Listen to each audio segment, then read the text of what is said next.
I know a place that's sound and safe for us now.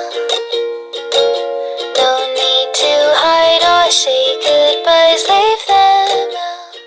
There was that one place I always thought about, and I just wanted to be there with you. The place that no eye has ever seen, the place that no heart has ever perceived. I had a great feeling inside of me.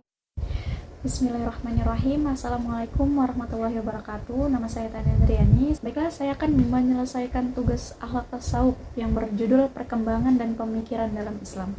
Baik, yang pertama itu saya akan menjelaskan sejarah singkatnya pertumbuhan dan perkembangan pemikiran akhlak Islam. Penilaian terhadap manusia tersebut menyangkut berbagai dimensi secara menyeluruh.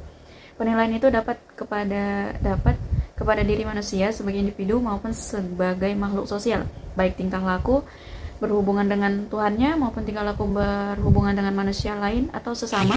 Yang demikian menunjukkan bahwa secara hakiki akhlak itu telah ada sejak manusia diciptakan. Berarti itu kayak akhlak ini muncul bersamaan sama terciptanya manusia pertama kali ya. Hal ini sebagaimana terekam dalam firman Allah yang bisa kita baca sampai saat ini, di mana Allah bertitah atau memberikan perintah dan larangan kepada Nabi Adam, di mana keseluruhannya itu adalah untuk mengatur perilaku Adam dan istrinya dalam menjalani kehidupan. Quran Surah Al-Baqarah ayat 35 yang artinya, dan kami berfirman, wahai Adam, tinggallah engkau dan istrimu di surga dan makanlah dengan nikmat atau berbagai makanan yang ada di sana sesukamu, tetapi janganlah kamu dekati pohon ini, nanti kamu termasuk orang-orang yang zalim. Firman Allah itu jelas Nabi Adam mendapatkan ujian yang memperlihatkan bagaimana perilakunya. Adakah ia taat dan patuh atau sebaliknya ia ingkar dan melanggarnya. Di samping itu juga untuk memberikan pengalaman berharga bagi Nabi Adam sehingga bisa mengambil pelajaran untuk berlangsung kehidupan di masa yang akan datang. Baik, selanjutnya itu perkembangan dalam pemikiran Islam. Yang pertama itu ada akhlak dalam periode Yunani. Pertumbuhan ilmu akhlak pada bangsa Yunani baru terjadi setelah munculnya orang-orang yang bijaksana. Sedangkan sebelum itu di kalangan bangsa Yunani tidak jumpai pembicaraan mengenai akhlak, karena pada saat itu perhatian mereka tercurah pada penyelidikannya mengenai alam.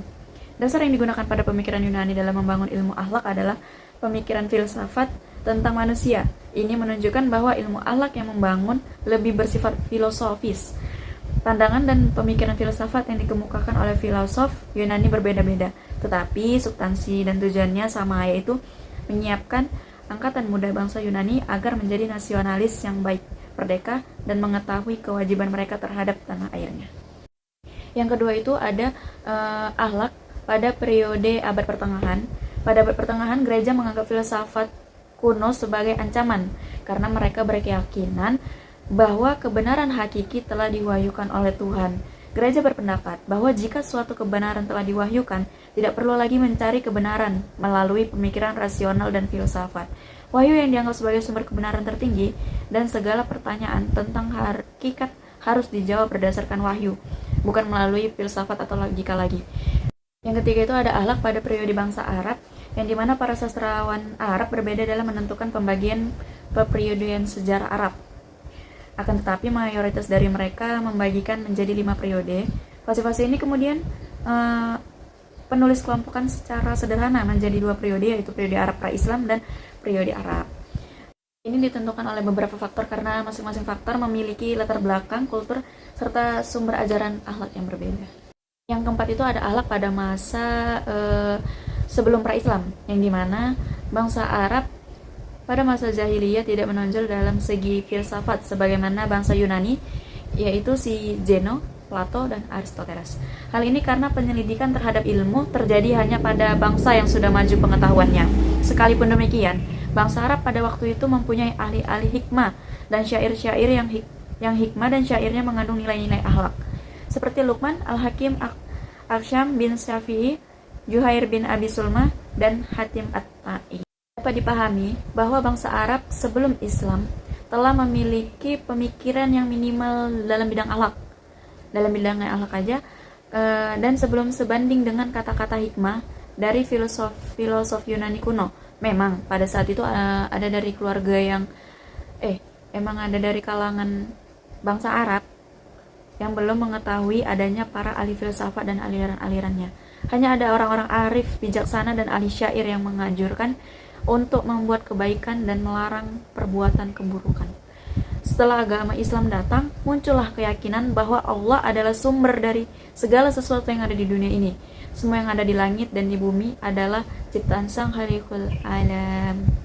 Baik, yang terakhir itu akhlak pada fase Islam.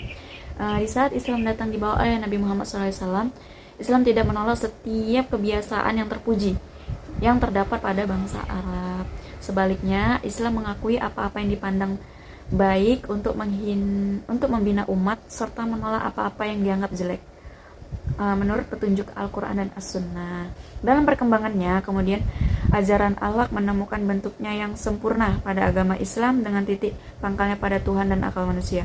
Agama Islam mengajak manusia agar percaya kepada Tuhan dan mengakui Dialah yang Maha Pencipta, Pelindung, Pengasih, dan Penyayang terhadap makhluknya. Selain itu, agama Islam juga mengandung jalan hidup manusia paling sempurna dan memuat ajaran yang menuntut manusia kepada kebahagiaan dan kesejahteraan. Semua ini terkandung dalam Al-Quran dan As-Sunnah.